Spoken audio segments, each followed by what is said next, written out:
Og áfram höldum við hér í föstudagstættin N4 en núna standa yfir dömulegir dekurdagar á Akureyri. Kaupmenn standa fyrir þessum viðburði og styrkja í liðinni starfsemi Krabbameinsfélags Akureyrar.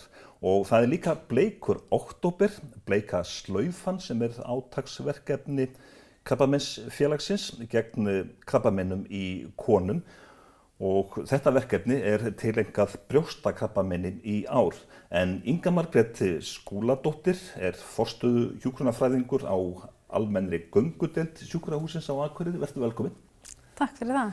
Ykkar þjónusta á sjúkrahúsinu á Akureyri við krabbameinssjúklinga, hún væntanlega nokkuð víðtæk, geri ég ráð fyrir.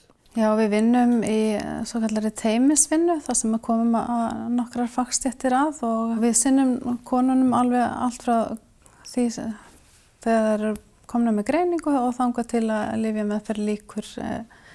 Það að segja ef henni lýkur einhvern tímann. Við erum með mjög margar konur nokkrar konur sem eru í raun og veru í ævilangri meðferð og það alltaf að verða meira því að þú getur lifað lengi þrátt fyrir það að læknast aldrei að krabbameininu. Ykkar þjónustusvæði hérna það Norðurland þá eða sjáu þið líka Austurlandið? Já, hún nær nokkuð víða, það Norðurlandi og svo alveg að vestur á Blönduós og í Sauðárkrók og svo erum við líka að þjónusta alveg austur, Egilsstöðum og það í kring, En það náttúrulega val þeirra sem allemins á Egilsstöðum hvort þeir vilja koma til Akureyrar eða Reykjavíkur. Hversu margir það svona almennt, hversu margar konur það sem að koma til ykkar vikulega eða jafnvel daglega?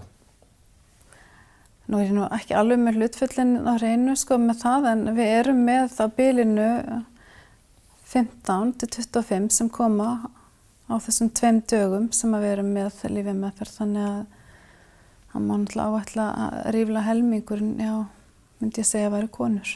En þegar kona greinist með krabbamein þá þetta mikið og stórt áfall.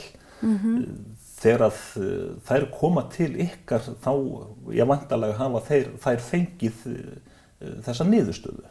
Allir sem koma til okkar eru búin að fá greininguna og vita að þeir eru með krabbamein. Þannig að þegar þau komið í fyrsta viðtali þá þetta á hreinu, en það náttúrulega eitt sem ekki á hreinu og það hvernig framhaldinu háttað, hvað framundan.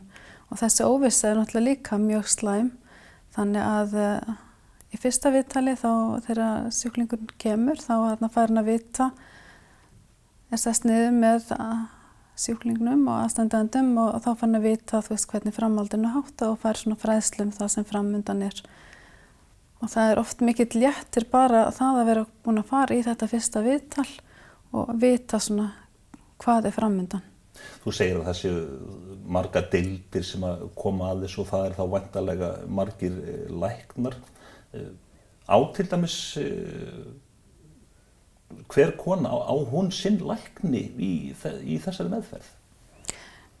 Við erum með þessa krabbameinslyf á mánudögum og þriðjudögum og við þurfum að fá lækna að sunnans af því við erum ekki með krabbameinslækni á Akureyri og þeir koma 2 læknar, Signý Vala Sveinsdóttir og Friðbjörn Sigurðsson til skiptis til okkar og þess vegna höfum við haft hann háttinn á hérna á Akureyri að til þess að skapa svona samfellu í meðferðinni að það alltaf einn hjúkrunarfræðingur sem tengiliður sjúklingsins og fylgir honum eftir alveg frá upphafi til enda. Já, þannig að það hjúkrunarfræðingurinn, það hjúkrunarfræðingurinn sem að fylgir henni í gegnum allt ferlið. Þannig það svona fasti punkturinn fyrir sjúklinginn og aðstandendur að hafa þannig hjúkrunarfræðing sem tengilið. En svo náttúrulega eru aðrar fagstéttir innan deildarinnar sem koma líka að meðferðinni og það prestur sem að sinnir svona sálrænni þjónustu. Við erum með félagsráðgjafa sem að tekur alla nýja í viðtal og aðstöðar fólk eftir þörfum í sambandi við svona félagsleg mál og síðan erum við með heimahlýningu sem við vinnum í teymisvinnu með líka. Hittum það í heimahlýningu einu sinni í viku og fundum saman. Af því það eru mjög margir sem eru í meðferð sem fá líka heimahlýningu. En þetta gríðarlega stórt mál og mikilvægt að sjúklingarnir hafi þá greiðan aðgang að upplýsingum, beinum upplýsingum, og þá það sem sagt hjúkrunarfræðingurinn. Það náttúrulega skapar svo mikið öryggi að vita hvert þú getur leitað ef eitthvað bjátar á heima. Að þurfi ekki að hringja út hvippinn og hvappinn og vera í þessu óöryggi. Þannig að það myndi ég segja skiptir alveg ótrúlega miklu máli. Og líka að fá rétta leiðbeiningar hvert þú ert að leita. En hvað með aðstandendur? Við tökum mjög gjarnan á móti þegar maður viljum alltaf hafa aðstandendur með í öllu þessu ferli. Af því það náttúrulega aðstandendur að sinna einstaklingnum heima og veitir hann mestan stuðning í flestum tilvikum. Þannig að það mjög mikilvægt að hafa aðstandendur með. Svona bara að sjálfur þér, ertu búin að vera lengi starfandi á þessum deildum sem að sinna krabbameinum? Í þessari núverandi mynd sem við erum að vinna í dag, þá ég búin að vera síðan 2010, en ég byrjaði örlítið áður, en þá þetta verið svona í meiri föstum skorðum eins og þetta í dag síðan 2010. Já. En að sinna þessu öllu saman, þetta getur örugglega tekið ofta tíðum á, bara sálrænt.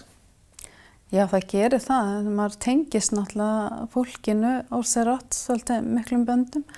En við erum mjög duglega við hjúkrunarfræðingarnir á deildinni að tala okkur saman og svo náttúrulega búum við, það teymi á sjúkrahúsinu sem við getum leitað í ef við lendum í erfiðleikum eða þú veist að útkljá mál að komast yfir ákveðin mál. Hvað svona heyriði frá ykkar skjólstæðingum, það að veita góða þjónustu?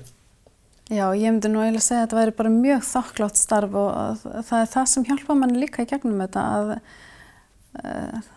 skjólstæðingurinn eða sjúklingurinn og aðstandendur, þeir gefa manni svo mikið tilbaka og svo þakklátt fyrir allt sem gert fyrir það og það gefur manni alveg ótrúlega mikið. Þakka þér bara fyrir komuna og gangi ykkur vel, Inga Margrét Skúladóttir. Og við höldum hér áfram eftir smástund.